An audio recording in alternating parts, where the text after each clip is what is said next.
Deuxième vidéo sur la partie énergie électrique. Donc on se retrouve pour voir un signal dans le temps, un signal variable. Donc on va définir une première chose. Donc déjà le signal il va être de la forme U de t qui est égal à UM fois sinus 2 pi fois f fois t plus phi plus une constante. Alors ça on le voit après. Là tout ce qui nous intéresse pour cette première partie c'est le petit f qu'on va utiliser pour la définition à côté. Et alors pourquoi une forme aussi horrible et moche? C'est parce qu'elle va être vue dans la partie mathématique à la fin de votre partie trigonométrie en mathématiques de mathématiques et physique-chimie, de la spécialité.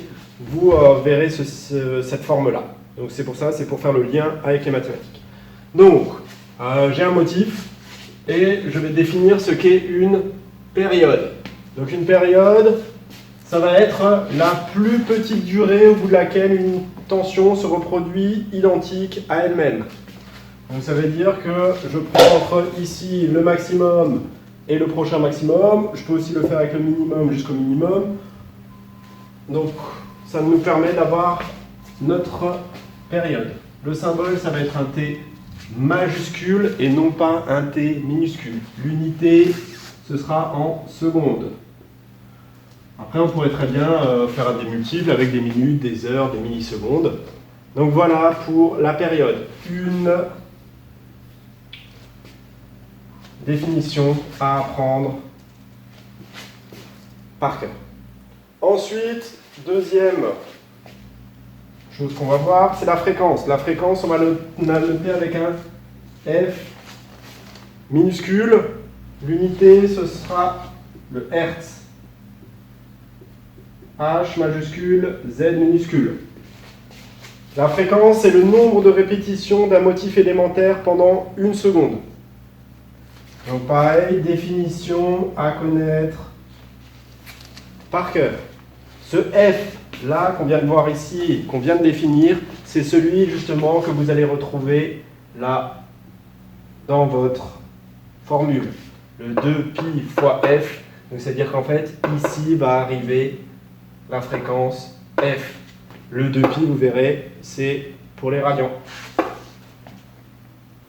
Monsieur Schmitt a oublié de vous donner la relation entre fréquence et période, mais si vous avez bien suivi en seconde, vous devez savoir que la fréquence, c'est l'inverse de la période. Donc F égale 1 sur T. Je vous rappelle les unités. La fréquence petit f, c'est en Hertz, de symbole Hz, et la période grand T, c'est en secondes, de symbole petit s. Réfléchissons maintenant à comment exprimer T en fonction de F. Donc, je vais réécrire la formule. F égale 1 sur T.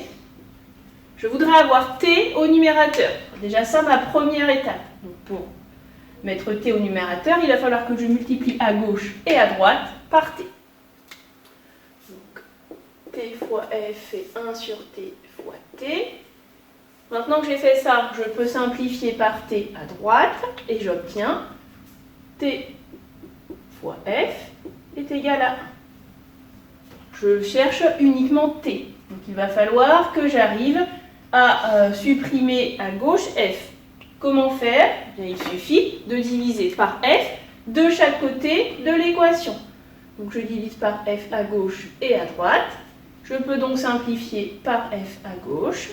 Et j'obtiens au final T égale 1 sur F.